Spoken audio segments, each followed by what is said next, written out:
మనము పర్యావరణ విద్య 10వ తరగతి తెలంగాణ గవర్నమెంట్ చూస్తున్నాము. 4 ఆర్లను పాటించడము.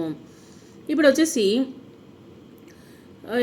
పదార్థాలను విలువలను గౌరవించాలి. 4 ఆర్లకు పిలువబడేటువంటి వినియోగం తగ్గించడం అంటే రెడ్యూస్, రీయూస్, రీసైకిల్, రీకవర్. అంటే ఏంటంటే వినియోగం తగ్గించడము, అంటే వాడకాన్ని తగ్గించడము, తిరిగి వాడడము, వాటిని మళ్ళీ రీసైకిల్ చేయడము, తర్వాత వచ్చేసి రీసైకిల్ మార్చి వాడడము, దాన్ని వచ్చేసి తిరిగి వాటిని చెరిచేసి మరలా రాయడము, మరలా వాటిని వచ్చేసి వాడడము, తిరిగి ఏర్పాటు చేయడము, రీకవర్ వల్ల కలిగేటువంటి లాభాలను మనం తెలుసుకుందాము ఈ ఒక పాఠంలో.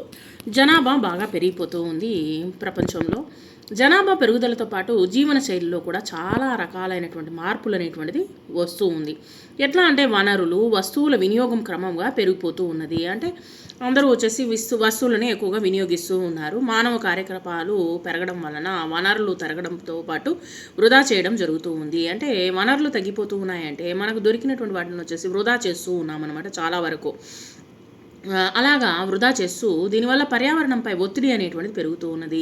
అందువల్ల పర్యావరణాన్ని రక్షించుకోవడానికి కావలసినటువంటి సుస్థిర పద్ధతులు రూపొందించుకోవడము మనం వచ్చేసి అత్యావశ్యము. ఇక్కడ వచ్చేసి అత్యావశ్యము.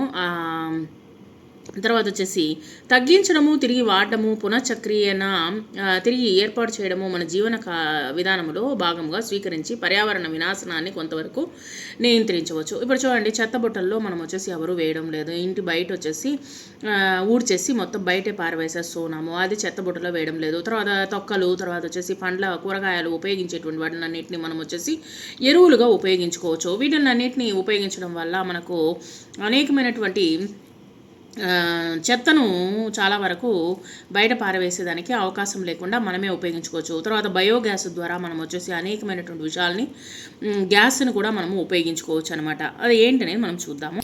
ఇక్కడ నిత్య జీవితంలో ఉపయోగించిన వస్తువులు, వనరులు నమోదు చేయండి. తర్వాత పట్టికను పరిశీలించి వాటిలో ఏ వస్తువులు, వనరులు వినియోగాన్ని తగ్గించవచ్చునో గుర్తించండి.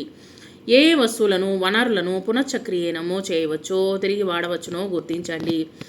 ఈ పరిశోధన ఆధారంగా గమనించినటువంటి వస్తువులను వినియోగం తగ్గించడము, తిరిగి వాడడము, పునశ్చక్రీయన అంటే మరలా తిరిగి వాడడము, ఏర్పాటు చేయగలగడము వస్తువులను వ్యక్తీకరించండి. వివిధ రకాల వస్తువులను చిత్రాల వర్గీకరించి చార్ట్ ద్వారా రూపొందించండి. దీన్ని పాఠశాలలో ప్రదర్శించండి. ఇక్కడ సరే, మనము కొన్ని ముఖ్యమైనటువంటి సూచనలు ఏమిటి అనేటువంటిది మనం తెలుసుకుందాము. సాధ్యమైనంత తక్కువ వ్యర్థ పదార్థాలు ఉండేలా చూడండి. వ్యర్థ పదార్థాలు అంటే భూమిలో చేరి పెద్ద మొత్తంలో మిథేన్ను విడుదల చేస్తాయి. మిథేన్ను విడుదల చేసినట్లయితే ఒకవేళ తగలబెట్టినప్పుడు కార్బన్ డైఆక్సైడ్ అనేటువంటిది వెలువడుతుంది.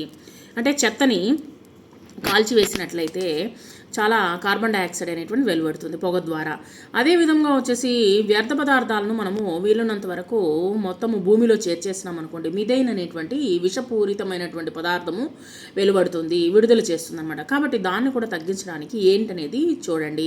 ప్లాస్టిక్ వాడకాన్ని, ప్లాస్టిక్లను అనేకమైనటువంటి ఇప్పుడు కొత్తగా అనేకమైన ప్రాంతాల పెద్ద పెద్ద సిటీస్లో వచ్చేసి ఏం చేస్తున్నారంటే ప్లాస్టిక్ డబ్బాలో లేకపోతే ప్లాస్టిక్ జ్యూస్ బాటిల్స్ని వాడేసినటువంటి వాటిని మరలా తిరిగి వాటిలో రీసైక్లింగ్కి వాటిల్లో వేసేయమంటున్నారనమాట. అప్పుడు అది వచ్చేసి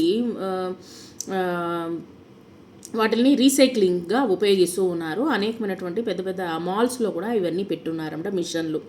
అన్నీ ఆహారాన్ని ఎక్కువగా ఉడికించకండి, ఆహారాన్ని ఎక్కువగా ఉడికించకూడదు.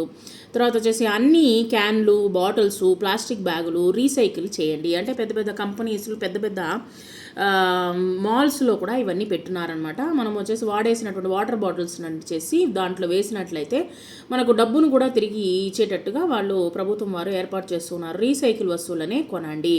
తర్వాత వచ్చేసి వండేటప్పుడు మూత ఉంచండి, లేదా సమయము, ఇంధనము ఆదా చేయడానికి ప్రెషర్ కుక్కర్ని వాడండి. తర్వాత వచ్చేసి కడాయి, పెనము వంటి పాత్రల్ని తరచూ శుభ్రం చేయండి. పదే పదే నూనెల వాడకం వలన వాటిపైన పేరుకుపోయినటువంటి మడ్డి వల్ల అది త్వరగా వేడెక్కవు. కాబట్టి ఇక్కడ వచ్చేసి మనము ఉపయోగించినటువంటి నూనెను కూడా చాలా తక్కువగా వాడండి. తక్కువగా వాడడం వలన మనకు ఆరోగ్యం సమస్యలు కూడా ఎదురవ్వవు. సో కాబట్టి మనము నూనెని తక్కువగా వాడి ఆ యొక్క ఎక్స్ట్రా నూనె ఉన్నట్లయితే దాన్ని పారవేసేసేయచ్చు. డబ్బుని మిగిల్చాలి అనేటువంటి ఉద్దేశంతో ఆరోగ్యాన్ని పోగొట్టుకోవద్దు. కాబట్టి ఇక్కడ రవాణా విషయంలో చిట్కాలు అనేటువంటిది మనం తెలుసుకుందాము. మెట్రో రైలు, బస్సులో కానీ ప్రయాణించండి. కారులో అందరితో కలిసి వెళ్ళండి. అప్పుడు వచ్చేసి మనకు కలిసి వస్తుంది. కూడలి ట్రాఫిక్ జామ్ అయినప్పుడు ఇంజన్ను ఆన్ చేసి ఉంచకండి, దాన్ని ఆపేసేయండి. 10 సెకండ్లు ఆన్లో ఉంచినప్పుడు మీరు తిరిగి స్టార్ట్ చేయడానికి అయ్యేటువంటి దానికన్నా ఎక్కువ ఇంధనం అనేటువంటిది ఖర్చు అవుతుంది, గుర్తుంచుకోండి. కాబట్టి ప్రతి 1 లీటర్ పెట్రోలు దాని బరువుకు 2.5 రెట్ల కార్బన్ డైఆక్సైడ్ను ఉత్పత్తి చేస్తూ ఉన్నాయి. కాబట్టి చుట్టుపక్కల మార్కెట్కి సైకిల్ పైన లేదా నడిచి వెళ్ళడానికి ప్రయత్నించండి. బస్సులో ప్రయాణించండి. ఆ బస్సులో ప్రయాణించగల 40 మంది రద్దీ వేళల్లో 40 వాహనాలపైన ప్రయాణం చేస్తే సంవత్సరానికి 70,000 లీటర్ల ఇంధనం అనేటువంటి ఖర్చు అవుతూ ఉంది.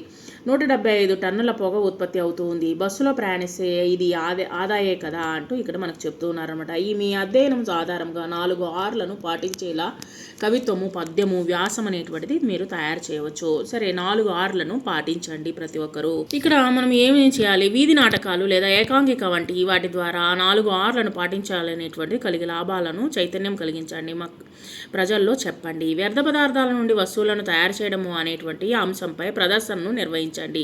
చాలా ఇది వచ్చేసి వేస్ట్ టు బెస్ట్ అనేటువంటిది, మనము వేస్ట్తో మనకు చాలా విషయాలు వచ్చేసి వేస్ట్ అని అనుకునేటువంటి వాటిని బెస్ట్గా తయారు చేసి మనం వచ్చేసి అందించండి. ప్రతి ఒక్కరికి దాని గురించి తెలియచేయండి. విద్యార్థుల ద్వారా వ్యర్థ పదార్థాలతో బొమ్మలు, ఆట వస్తువులు, ప్రత్యేక సంచికలు తయారు చేయించండి. ఇప్పుడు వచ్చేసి మనము ఇళ్లలో వచ్చేసి చాలామంది సామగ్రిలను, అంటే వస్తువులు, అంటే బట్టలు, తర్వాత వచ్చేసి ఆడుకునేటువంటి సామాన్లు, వీటిలన్నింటినీ మనం వచ్చేసి ఎవరికైనా ఉపయోగపడేటువంటి ప్రదేశాల్లో మీరు తీసుకెళ్ళి పెట్టేయండి. వీటిని పెట్టడం వల్ల కావలసినంత విదేశాల్లో అలాగే మనం ఉపయోగించినటువంటి వస్తువులని ఒక బాక్సుల మాదిరి పెట్టేసి ఉంటారనమాట. దాంట్లో వేసేస్తే వేరే వాళ్ళకి ఉపయోగపడుతుంది. ఆ విధంగా మీరు తయారు చేయండి.